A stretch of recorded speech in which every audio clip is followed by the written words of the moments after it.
प्रियजनों, भगवान सृष्टि क्यों करते हैं? सृष्टि में तुम्हारा क्या योगदान है? कभी इस पर विचार किया है?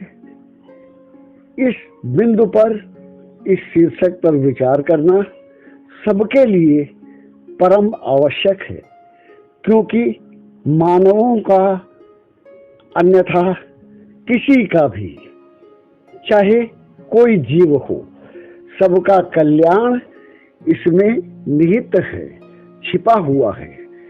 जो ये नहीं जानता वो वास्तव में कुछ भी नहीं जानता। भगवान की सृष्टि का, भगवान की लीला का अत्यंत महत्व है, अर्थ है। कुछ भी अर्थहीन इस सृष्टि में है ही नहीं। अतः विशेषकर हम मानवों को अवश्य यह जानना चाहिए कि भगवान सृष्टि क्यों करते हैं। इससे हमें अनेक लाभ प्राप्त होंगे। पुण्य प्राप्त होगा, सृष्टि का ज्ञान होगा, हम सृष्टि में व्याप्त नाना प्रकार के आनंदों को जानकर उनको भोग सकें। भोग, विषय भोग इत्यादि यही आनंद के लिए आवश्यक है। इनके द्वारा हम आनंद की खोज करते हैं, उसकी प्राप्ति करते हैं और उसे भोग कर आनंदित होते हैं, जीवन को सार्थक करते हैं। तो प्रिय भक्तों, आज हम आपको यह बता रहे हैं कि भगवान सृष्टि क्यों करते हैं। तो प्रियजनों, यह सृष्टि लीला भगवान का प्रिय खेल है, भगवान का मनोरंजन है और इसे ही भगवान अपना कर्तव्य समझते हैं। वे कर्तव्य समझकर इसे सदा करते ही रहते हैं। इस सृष्टि चक्र को चलाने के लिए उन्होंने 3 रूप रखे हैं, ब्रह्मा, विष्णु और महेश। ब्रह्मा के रूप में वे सृजन करते हैं, सृष्टि की रचना करते हैं, सृष्टि को नाना प्रकार से बनाते हैं और विष्णु रूप से उस अपनी बनाई हुई सृष्टि का पालन करते हैं, संरक्षण करते हैं और उसे नियंत्रित करते हैं। अंत में शिव रूप से आवश्यकता पड़ने पर उसका संहार कर देते हैं। तो प्रियजनों, यह तो हुई कि भगवान सृष्टि लीला, सृष्टि रचना क्यों करते हैं। अब यह महत्वपूर्ण हो जाता है कि हम ये जाने कि हमारा अर्थात तुम्हारा इस सृष्टि से क्या लेना देना है। इसमें हम लोगों का, तुम लोगों का, सब लोगों का क्या योगदान है। तो प्रियजनों, समझो, आत्मा रूप में, ऊर्जा रूप में, शक्ति रूप में, निराकार रूप में, निर्गुण रूप में व्याप्त परमात्मा या आत्मा एक शून्य सा ही तो था, एक शून्य सा ही तो है। उस स्थिति में नाना प्रकार का सुख, नाना प्रकार का आनंद न है न दिखता है। वह उदासीनता, वह शून्यता, वह अर्थहीन स्थिति भंग करने के लिए ही भगवान यह लीला करते हैं। उनकी इस लीला के द्वारा उनके ही नाना अंश अर्थात नाना प्रकार की आत्माएं, नाना आत्माएं नए नए खेल में निरत हो, संलग्न हो, अपार सुख का सृजन करते हैं। इस सुख की अनुभूति, प्राप्ति आदि के लिए दुख भी आवश्यक है।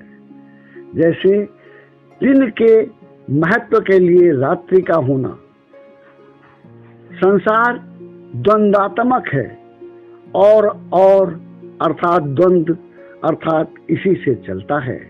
जैसे माता पिता, भाई बहन, दिन रात, अंधेरा उजाला, ठंडा गरम, इसी तरह से संपूर्ण सृष्टि द्वंद्व से व्याप्त है। तभी कहते हैं जीवन और मृत्यु। जीवन मृत्यु का प्रवाह हमारा संसार का आधार है। अतः यह अत्यंत आवश्यक है। इसके द्वारा भगवान आत्मा का विकास करते हैं। यह एक प्रकार से माना जा सकता है, क्योंकि शास्त्रों के अनुसार आत्मा पूर्ण है, अतः आत्मा विकसित है, उसे और विकसित करने की आवश्यकता नहीं है। किंतु प्रियजनों, वह आत्मा अपने आनंद में, आत्मानंद में लीन रहकर संसार प्रवाह में नाना प्रकार के भोगों को भोगने से वंचित है, और इसी प्राप्ति के लिए भगवान की माया उन्हें नए नए शरीर देकर संसार लीला में उनसे अभिनय कराती है, उनकी आनंद का विकास करती है, और उनको नाना प्रकार के खेल में पारंगत करती है, और उनके अनुभवों का, आनंद का सदा विस्तार करती है, ताकि फिर जब वे अपने में लीन हो तो तरह तरह की आनंद तरंगों से अप्लावित हो, नए नए मनोरंजन द्वारा, नए नए रंजन की खोज द्वारा अपने को तृप्त करते रहें। इस तृप्ति लीला के लिए, इस सुख को पाने के लिए विरह दुख की आवश्यकता होती है। इसीलिए भगवान जी जो सृष्टि रचना करते हैं वो 3 गुणों के द्वारा करते हैं। उनमें एक गुण सतोगुण होता है, दूसरा रजो होता है, और तीसरा तमोगुण होता है। संसार की जितनी उजली वस्तुएं साकार, समर्थ, सत्व प्रधान वस्तुएं हैं वो सतगुण के अंतर्गत हैं। काली नकारात्मक बोध को लिए जो चीजें हैं, जो बातें हैं, वो सारी तमोगुण के अंतर्गत हैं। और इन दोनों को मिलके रजोगुण बनता है, जो इन दोनों से बना है, इन दोनों को धारण करता है। अतः इस त्रिगुणात्मक लीला को भगवान की अपनी लीला कहते हैं। इस लीला में बहुत आनंद है। यदि व्यक्ति भली भांति इन रहस्यों को जान जाए, समझ जाए, तो जीवन का परम लक्ष्य प्राप्त कर सकता है, अपने आप को धन्य कर सकता है। यह बहुत कठिन नहीं है। कठिन आज हो रहा है, लग रहा है, वो मात्र इसलिए कि हम लोग अपने विषय में चिंतन करते ही नहीं, अपने बारे में सोचते ही नहीं, बल्कि एक चलन जो चला जा रहा है उसमें अपने को बिना सोचे समझे डाल देते हैं और उसमें बहने लग जाते हैं। प्रियजनों, अपने अंतरात्मा में झांक कर देखो कि तुम कौन हो। तुम बहुत महत्वपूर्ण हो, तुम सब कुछ कर सकते हो, तुम सब कुछ पा सकते हो, तुम सर्व समर्थ हो, बस अपने आप को भूले हुए हो। यह बातें निराधार नहीं हैं, शास्त्र प्रमाण भी इन बातों के हैं, तथा मैंने स्वयं इन बातों का बहुत बार भली भांति अनुभव किया है।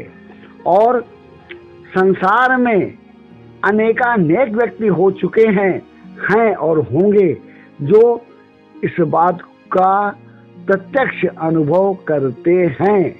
अतः एक बार, बस केवल एक बार आप ये प्रयास करके देखें, आपका जीवन धन्य से धन्य हो जाएगा।